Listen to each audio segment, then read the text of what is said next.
Hola, buenos días, buenas tardes, buenas noches a todos nuestros amigos de la Red de Divulgación Científica del Norte de México. Les damos la bienvenida a el quinto episodio de nuestro podcast mensual. Y en esta ocasión tenemos como invitada especial a la bióloga Ana Loren Hernández Moreno. Loren, hola, ¿cómo estás? Hola, ¿qué tal, Jalil? Muchas gracias por la invitación. Muy contenta de estar con ustedes.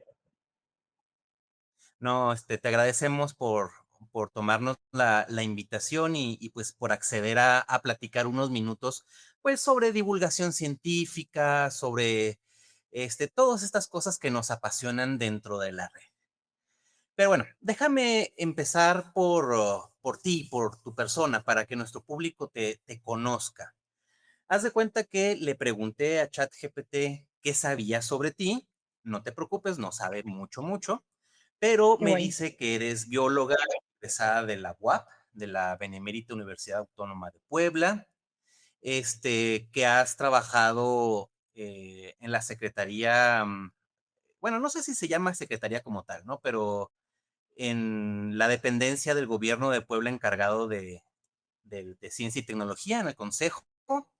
Me dice que has trabajado con niñas, con niños, en actividades STEM, un chorro de cosas, pero pues me gustaría mejor que tú nos platicaras un poquito sobre quién eres y qué haces.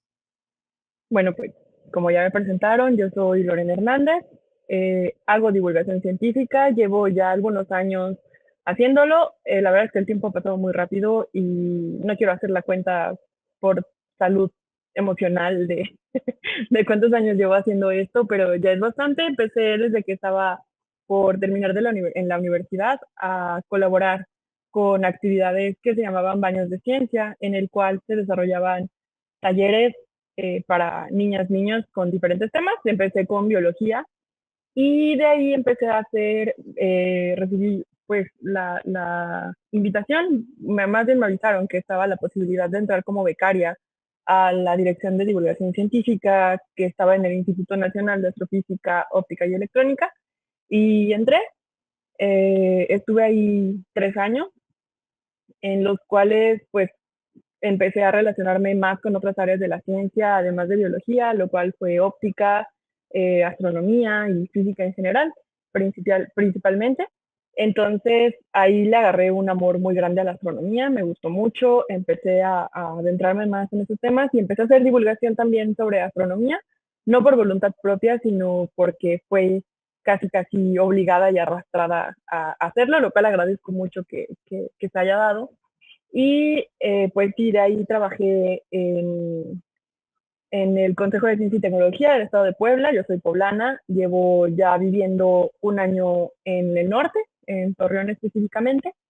Y pues eso, ¿no? He colaborado en diferentes proyectos de divulgación científica, los cuales están enfocados tanto en jóvenes, niñas, niños, docentes, público vulnerable, y público general. Entonces, pues he tenido ya muchos encuentros.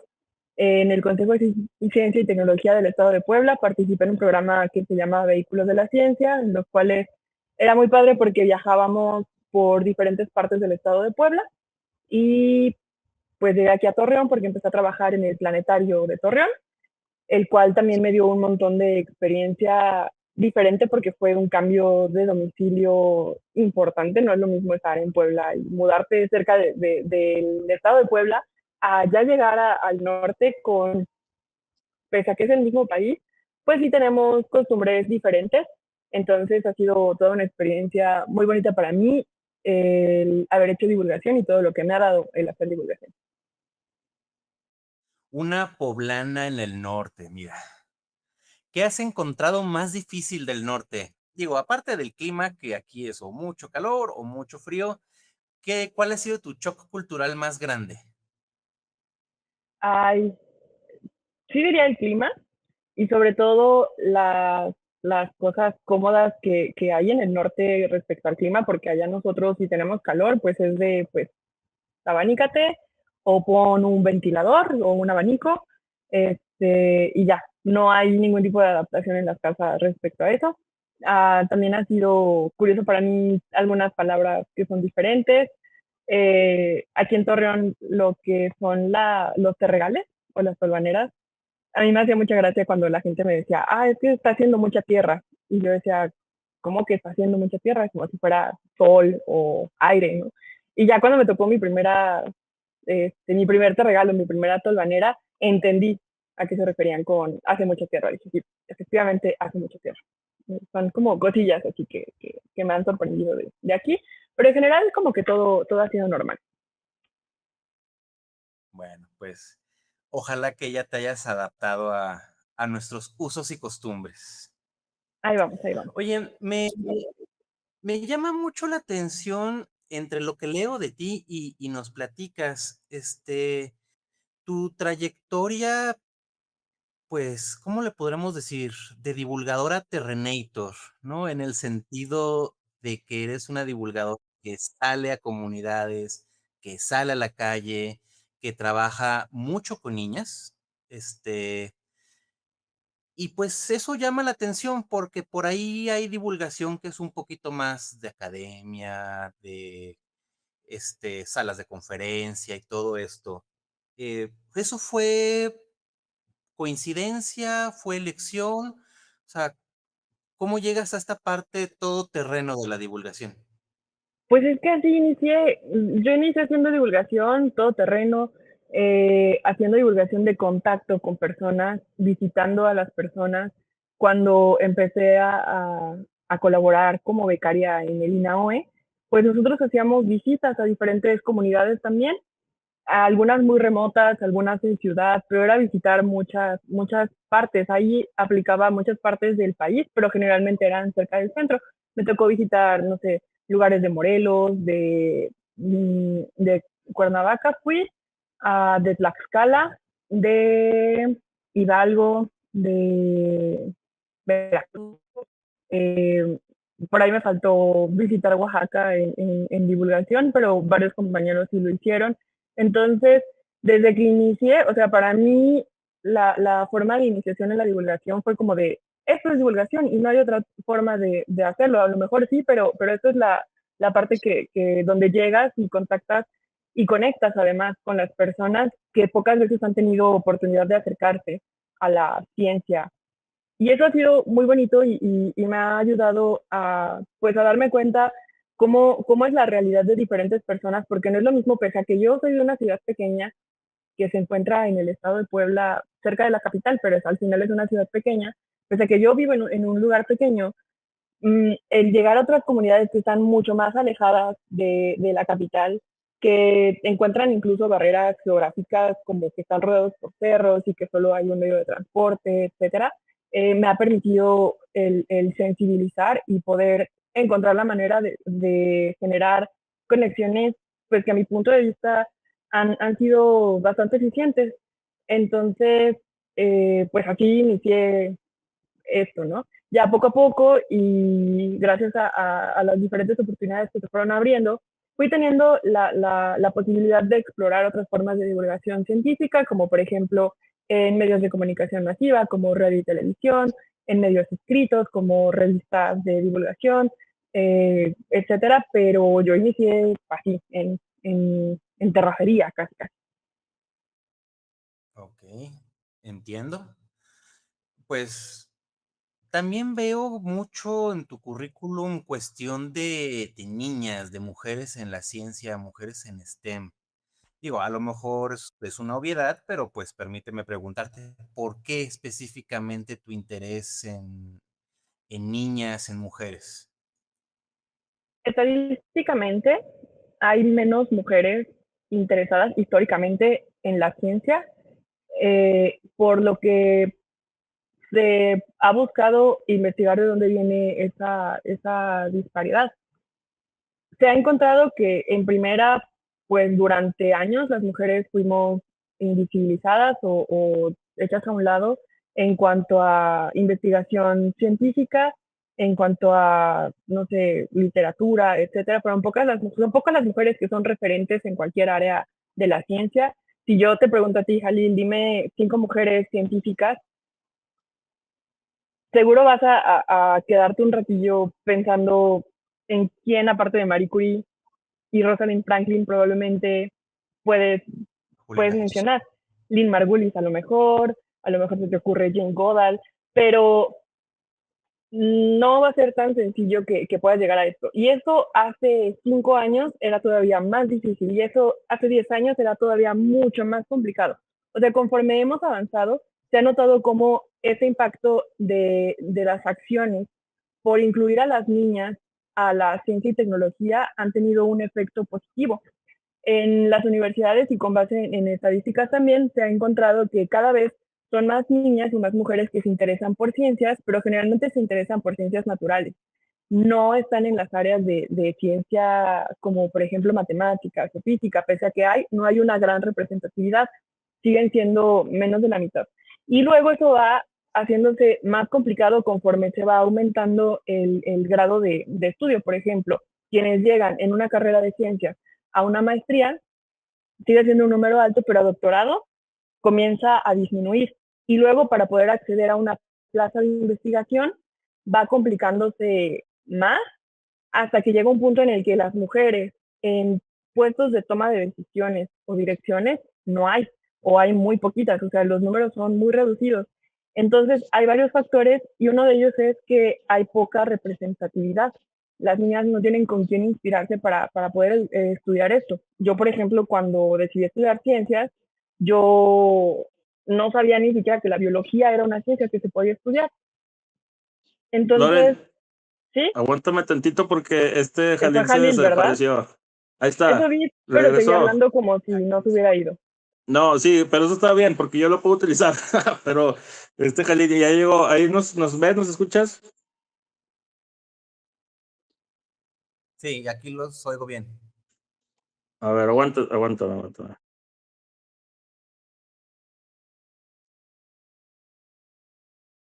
Se sobrecalentó el teléfono y me botó de la Mételo al sesión. refri. A ver, ahí seguimos. Entonces, nada más Estoy yo. déjame, me muteo. Y que continúe Loren con su respuesta como si lo hubieras escuchado. Ya no me acuerdo el que estaba diciendo. Pero bueno, ha habido poca representatividad de las mujeres en puestos de toma de decisiones y pues se busca eso, que cada vez haya más mujeres involucrándose en estas tomas de decisiones científicas, en maneras de resolver problemas que quizá tienen un enfoque diferente. Una de mis frases lema es que dos cabezas piensan mejor que una.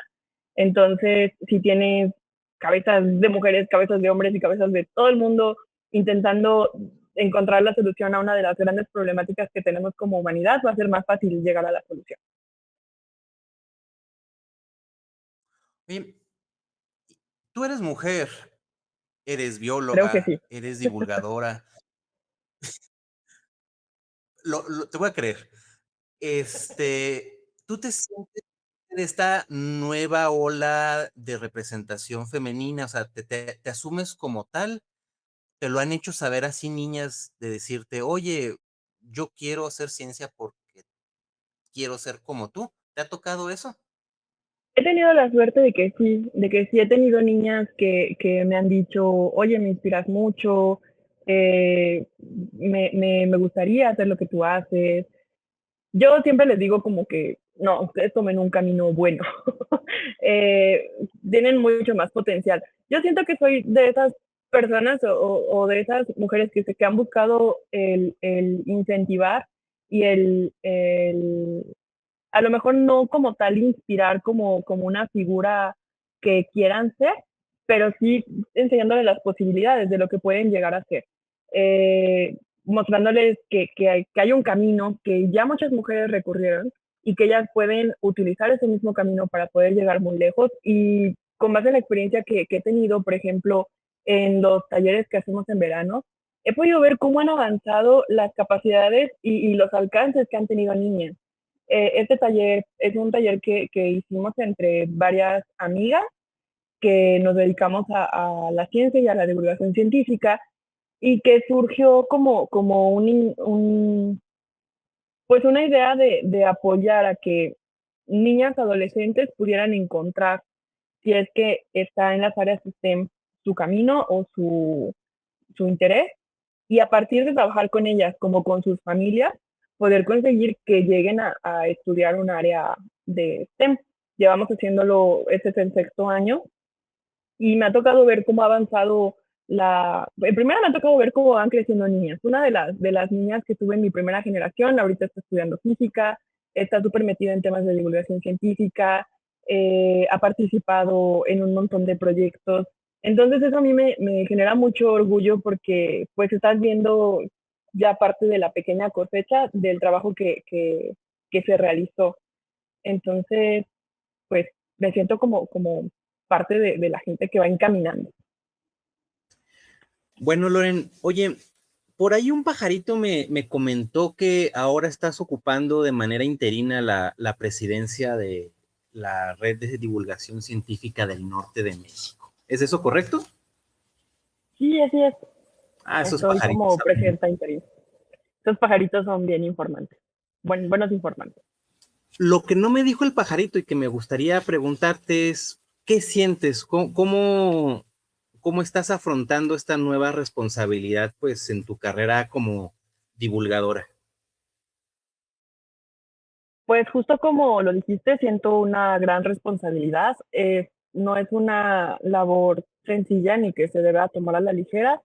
Eh, Afortunadamente es por 6 meses en lo que se realiza la elección correcta, pero esos 6 meses justo son para poder establecer bases sobre las cuales se va a trabajar, generar la estructura con la cual van a continuar los procesos de selección de los diferentes presidentes y presidentas que va a tener la red. Y pues me siento muy contenta y muy honrada por la confianza que depositaron en mí. Espero que se puedan conseguir cosas buenas, que podamos conseguir el objetivo final, que es llegar vivos a noviembre. No, en realidad, pues el objetivo final es el sentar unas bases sólidas sobre las cuales se va a llevar a cabo pues ya el trabajo formal de la red, porque hay que recordar que recientemente se formó, bueno, se consolidó como asociación civil, lo que hace que las dinámicas que tenían anteriormente pues cambien, se tengan que establecer correctamente, y es el trabajo que esperamos poder llevar a cabo de manera adecuada. Poner orden en la casa. Pues ya está en orden, nada más es ponerlo por escrito. Muy importante, Sí. sí, porque si de por sí de repente no hacemos caso, imagínate, cuando tenemos las cosas por escrito, pues sin tenerlas. Oye, me gustaría hacer una dinámica contigo, ya para irnos enfilando al final del programa. Tengo aquí conmigo 13 preguntas muy polémicas, preguntas de reflexión, preguntas de esas que te ganan muchos enemigos, sobre la divulgación científica, sobre la comunicación pública de la ciencia en México. Entonces, pues me gustaría que al azar me digas un número, del 1 al 13, el primero que se te venga a la mente. 1, 2, 3. El 2. El 2. Perfecto. Entonces te voy a leer tal cual la pregunta, y pues veamos, qué tienes que decir. Dice, ¿se ha sobrevalorado el impacto de la divulgación científica o tenemos evidencias sólidas de que realmente transforma actitudes, comportamientos y decisiones? En muchos casos pienso que sí ha sido sobrevalorada la divulgación científica, pero también es cierto bueno, en primera es complicado el poder medir el impacto, porque la divulgación casi siempre se puede observar si es que hubo un efecto real y no fue como una memoria a corto plazo con el paso del tiempo. Eh, es como se puede observar cuando hay cambios generacionales. Había actividades, por ejemplo, en las que participaba, en la que trabajábamos con niñas de poblaciones muy lejanas, en el que de primera mano no siempre se notaba el efecto que tenía el trabajo que se hacía con ellas. pero esas niñas crecían, esas niñas se hicieron mamás, y a partir de eso es como se va a poder medir realmente si es que tuvo un impacto, porque estas niñas van a tener la capacidad de transmitirle a sus hijos pues todo el conocimiento que obtuvieron o toda esa perspectiva nueva que obtuvieron para buscar que con base en la ciencia puedan llegar a otras realidades diferentes a las que se enfrentan. Entonces, pues sí puede aumentar conocimientos definitivamente, también puede despertar interés, puede modificar conductas y actitudes, incluso en nosotros mismos lo hemos visto cada que vas descubriendo cosas nuevas, vas teniendo acciones diferentes para poder, no sé, por ejemplo, eh, hacer alguna tarea mucho más sencilla, no sé, eh, utilizar, no, cómo meter algo a calentar en microondas, ¿no? Si es que sabes cómo funciona, puedes eficientizar la manera en la que lo usas para que pueda calentar tus alimentos más rápido o de manera pareja o cosas así. Entonces, definitivamente sí puede modificar actitudes, puede hacernos nuestra vida más fácil, pero no depende nada más de una sola actividad. O sea, no es un solo contacto con la ciencia. Se tiene que hacer un trabajo muy largo, muy marcado. Tiene que haber algo que se llama cultura científica, lo que hace que tú ya tomas bases científicas y las empiezas a practicar en tu día a día. Y es muy difícil llegar a esa parte de tener una cultura científica porque incluso uno como persona que se dedica a la divulgación muchas veces es difícil que lo pueda adquirir o es difícil que lo pueda adquirir en más de una dimensión. Entonces, sí pienso que esté sobrevalorado porque no hay el apoyo correcto a la divulgación científica, pero también es importante que se apoye mucho más y que no sea nada más de una sola vez y ya, sino que se haga un seguimiento ante esto. Claro, los efectos se ven a largo plazo, ¿no? Sí. Va, perfecto. A ver, dinos otro número del 1 al 13, exceptuando el número 2. Ay, no sé. El 5. El 5. Ah, esta va a estar muy teórica, ¿eh? ¿La divulgación científica actual sigue atrapada en el modelo del déficit o no? Ok. Para nuestros escuchas que a lo mejor se estén preguntando en este momento, pues, ¿qué es el modelo del déficit? Es un modelo de comunicación donde uno asume que el rol del divulgador es transferir el conocimiento al público y que este público debe de ser o es de alguna manera un público cautivo que simplemente recibe la información de manera pasiva. Pienso que en muchos casos sí se sigue tomando esa parte de enseñar desde arriba, desde el yo soy la persona salvadora que te va a ayudar a que conozcas este tema, persona que no tiene idea de nada y voy a tomar tu barbilla y te voy a explicar cariñosamente cómo funciona el movimiento de traslación de la Tierra.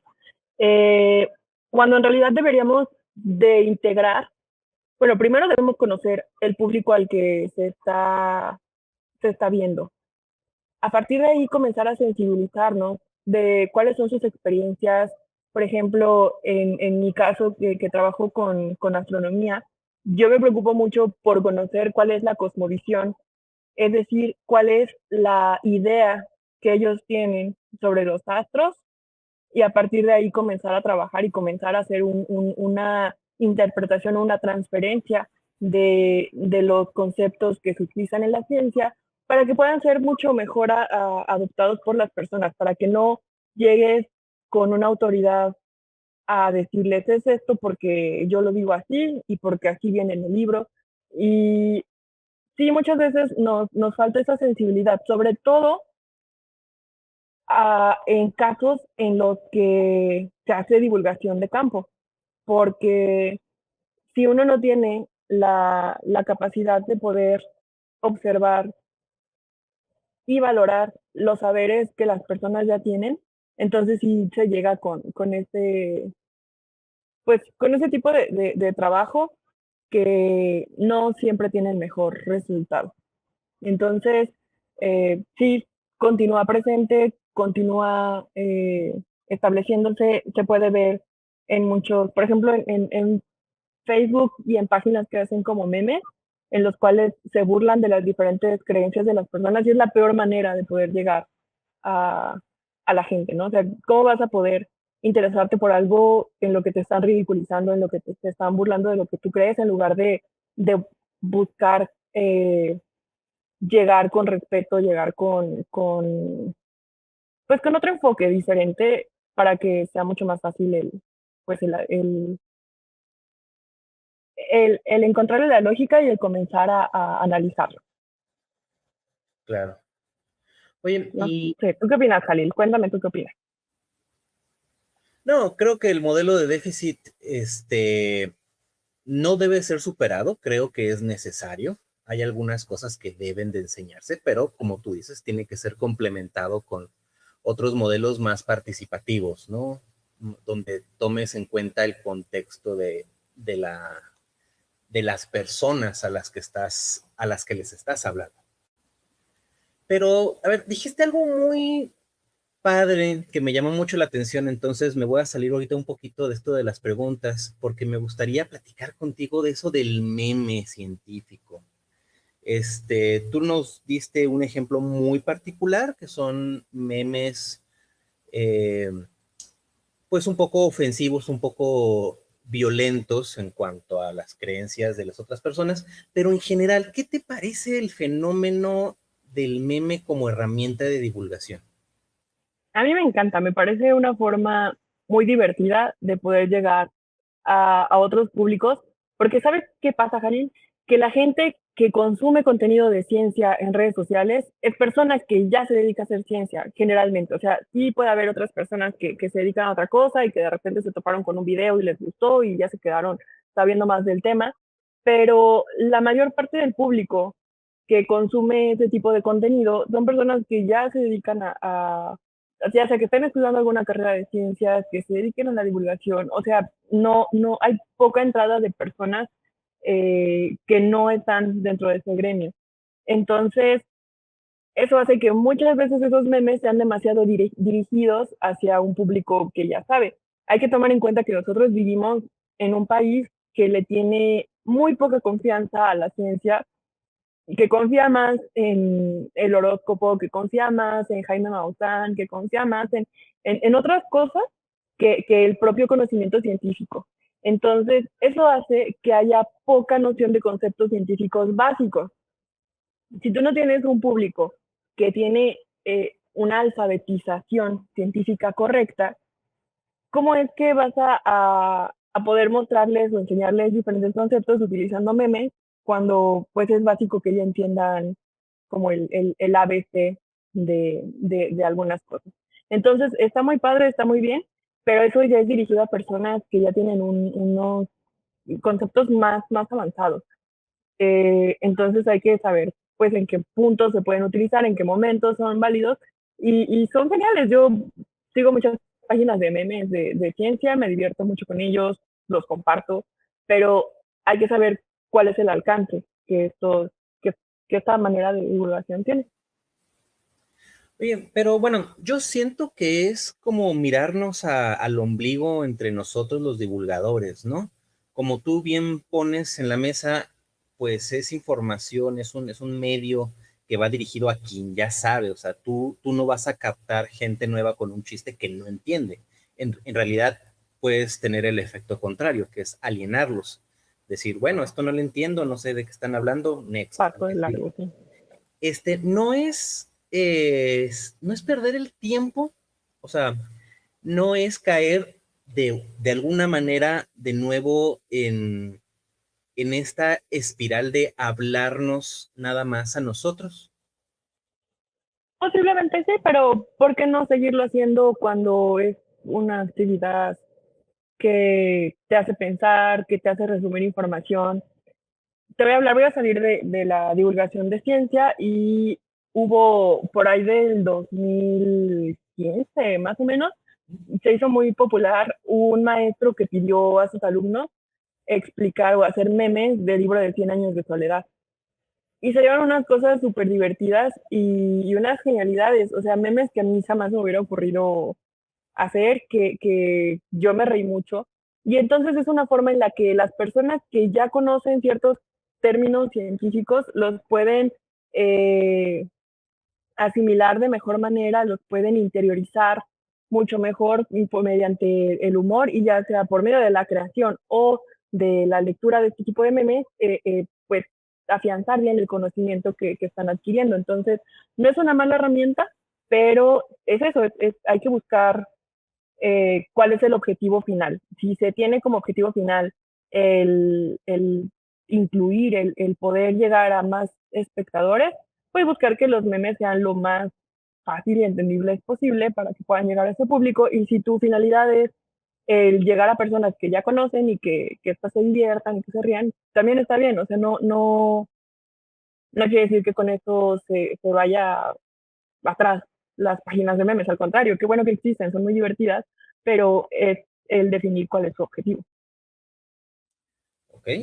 Entiendo, siento que no compartimos mucho el punto. Yo lo veo un poquito como una actividad vacua, pero bueno, esa es la idea, ¿no? Tener distintos puntos de vista. Y ahora que La estamos pluralidad. hablando de pluralidad, ahora que estamos hablando de cosas así de medios electrónicos, voy a hacer trampa y me voy a ir a brincar a una pregunta, nada más porque tiene conexión directa con esto. Las personalidades de Internet, los divulgadores en Internet, ¿qué opinión tienes de ellos? Porque, pues, jalan mucha gente, puede ser su contenido pues, de calidad, pero ¿no te parece que al final, como todos los streamers, como todos los influencers, están más en busca de likes, de seguidores, que de contenido real?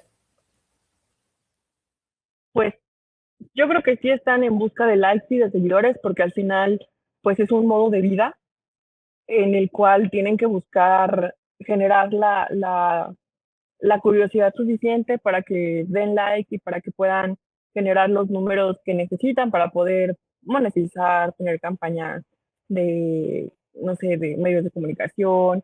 Tienen que utilizar encabezados muy tendenciosos, muy atractivos para causar el clickbait, que es el que hace que digas, ay, a ver, lo voy a dar clic. Entonces, sí es cierto, pero también yo creo que han hecho una labor bien interesante por las vocaciones científicas. Uno puede ponerse a preguntarle, por ejemplo, a los chicos que estudian la licenciatura en física y vas a encontrarte a varios que lo hicieron porque se hicieron fans de personas como Javier Santolaya o de eh, la persona que está en Quantum Fracture o de, no sé, se me olvida, a José Luis Crespo, que han tenido pues un impacto bien grande y que han jalado a mucha gente porque se interesa por la ciencia, porque comunican de una manera muy interesante. Entonces, sí es cierto que muchas veces se hacen bien tendenciosos y nada más andan buscando like, pero pues es porque de eso viven y tienen que llamar la atención suficientemente para que lo sigan consumiendo. Ok, ¿tienes algún divulgador en redes favorito? Sí, mi divulgador de redes favorito de México se llama Macaquiu. Es un chico que es de Guadalajara y es buenísimo en divulgación mediante videos.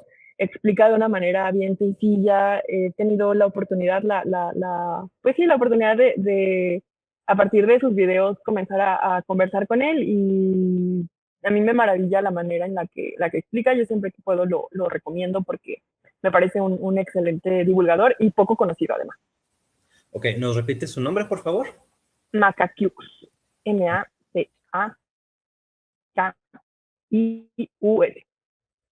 Perfecto, lo buscaremos en cuanto terminemos aquí de... Sí, es muy bueno, búsquenlo, búsquenlo. Perfecto. Oye, una última pregunta ya para ir cerrando este quinto episodio del podcast de la red. ¿Tú sientes que estamos preparados como sociedad, para enfrentar nuestro día a día en base a conocimiento científico, lo que tú anteriormente llamaste cultura científica? ¿O crees que todavía estamos muy lejos de eso, que todavía funcionamos mucho en cuestiones prácticas de horóscopos, de chamanes, de cuestiones pseudo religiosas? ¿Cómo crees que estamos como sociedad parados actualmente? Creo que nos falta muchísimo. A nivel mundial, a nivel país, como sea, nos falta muchísimo. Hemos tenido varios encuentros con diferentes problemáticas en las que se nota cómo la baja confianza de la ciencia han causado pues muchas tragedias. Por ejemplo, hay un desconocimiento bien grande sobre cómo funciona la ciencia y eso lo vimos con la pandemia que vivimos de COVID-19 cuando comenzó y comenzaba toda la información que nos daba la Organización Mundial de la Salud. Me acuerdo cuando decían, no es necesario usar cubrebocas porque no, eso no va a impedir o sea, no es una gran ayuda para contagiarse. Y de repente avisan, no, que sí. Y la gente, ay, ¿por qué no se ponen de acuerdo? Es, es difícil que las personas entiendan todo lo que conlleva el hacer una investigación científica y por eso creo que parte de la esencia que debería tomar la divulgación es en explicar cómo se hace la ciencia, cómo funciona el método científico, en qué se diferencia eh, una ciencia de una pseudociencia. ¿Por qué? Porque muchas personas comenzaron a dudar porque la información comenzó a contradecirse, pero era porque era algo nuevo. Y es que la ciencia se construye a partir de los errores que hay. Es como la ciencia va avanzando. O sea, cuando hay vas teniendo descubrimientos, y llegas a un tope y ahí llegas a un no, aquí es donde va a surgir un nuevo conocimiento, se abre una nueva puerta para que se pueda llegar a una nueva solución, a una nueva problemática. Y es como lo decía, me acuerdo, creo que era Karl Popper, que hablaba sobre la falseación. O sea, la ciencia se va a construir hasta que llega un punto en el que vas a decir, eso no es cierto, es esto. Y entonces ahí la ciencia va a crecer. Eh, es, la gente no entiende muchas veces esta parte y por eso es que hay poca confianza y por eso es que hay muchas personas que se resguardan en las creencias de esoterismo, de, no sé, mmm, medicina homeopata, de chamanería, de aliens, de conspiraciones del gobierno, había un montón de cosas que realmente la ciencia es muy entretenida, es muy enigmática y si hubiera la educación y el pensamiento crítico adecuado, la gente se entusiasmaría por querer saber mediante el método científico cuál es la verdad. Porque a todo el mundo le gusta tener una verdad que la gente no sabe, saber algo que las demás personas no saben. Si esto viniera desde la ciencia sería otra cosa, pero ha habido una mala información, una mala comunicación por parte de nosotros para explicar cómo es que funciona y cómo es que pueden aprovechar para poder llegar a conocer más cosas. Y eso para mí empieza desde el desarrollo del pensamiento crítico. Si no se enseña un pensamiento crítico, si no enseñas a las personas a dudar y de qué manera poder corroborar la información adecuadamente, entonces vamos a seguir en el mismo problema. Pienso que es muy triste todas las tragedias que han ocurrido por falta de cultura científica. Yo siempre pongo un ejemplo que fue súper triste en Hidalgo, donde hubo una explosión porque un gasoducto tuvo una fuga y la gente en lugar de correr fue a recolectar gasolina. Ese es un error terrible que ha tenido no solamente la divulgación científica, la educación en nuestro país. Porque yo te pregunto a ti, Jalil, ¿qué haces si hay una gasolinera junto a tu casa y te avisan que hay una fuga? ¿Y me acerco? No te quedas, te vas ahí. O sea, vámonos. Eso no pasó. Y eso habla de la nula cultura científica y del problema que estamos teniendo nosotros como comunicadores de la ciencia. También ocurrió con el COVID, también ocurrió con el sarampión, que regresó después de mucho tiempo, cuando ya había una gran cantidad de población vacunada. ¿Por qué? Porque la gente dijo, pues es que yo no vacuné y no pasó nada, y de repente pasó. Entonces, tenemos una tarea bien grande como comunicadores científicos. Nos toca hacer mucho trabajo de campo, y eso es importante. Yo no digo que el trabajo que nosotros en campo no sea valioso, pero es necesario ir y ver para saber realmente en qué condiciones se encuentra la mayoría de la población, y para poder saber de qué manera poder llegar a ellos de forma adecuada y de forma que lo puedan aceptar. Excelente. Ana Loren Hernández Moreno, ¿nos dejas por favor con tu cachito, con tu dato de ciencia favorito? Uy, son varios. Tienen que ver con la astronomía, y uno de ellos es que si un átomo fuera del tamaño de un balón de fútbol, no, perdón, un protón fuera del tamaño de un balón de fútbol, Núcleo, ¿no? el electrón sería así una cosa microscópica, y el átomo sería como del tamaño de nuestro planeta Tierra. O sea, las dimensiones son enormes que no podemos asimilar, y a partir de eso es que se forma todo lo que nosotros conocemos. A partir de eso es que se van formando las moléculas que tienen millones de átomos, algunas moléculas complejas, eh, que van a tener a su vez un montón de partículas subatómicas. Y a nivel macro, resulta que en una galaxia hay mucho más de 1.000 millones de estrellas, de 100.000 millones de estrellas. Y cada estrella tiene mínimo un planeta. Y hay más de 100.000 millones de galaxias en el universo. Entonces, ¿qué tan feliz estarías de saber que eres el único, que estás viviendo en el único planeta con vida en el universo? ¿Te imaginas? Da mucho miedo, y uno preocupándose por pagarle al SAT, ¿no? o uno preocupándose por ver qué van a poner en la tele mañana. Loren, sugiriendo que evadamos impuestos.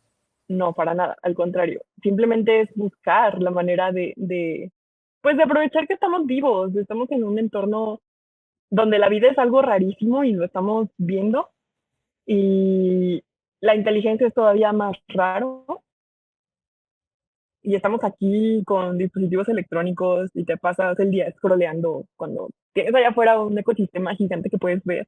Y a lo mejor no somos el único lugar con vida, pero sí somos el único lugar con vida inteligente en miles de millones de kilómetros a la redonda.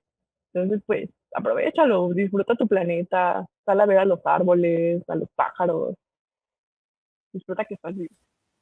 Pues bueno, por hoy volvamos a ese ecosistema que Loren Hernández nos platica que está allá afuera. Vamos a ver de qué se trata.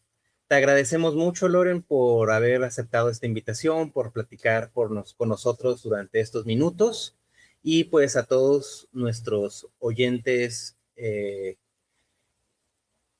amigos que nos siguen en esta red de divulgación científica del norte de México, les agradecemos por estar con nosotros en este 5º episodio y los esperamos en el próximo.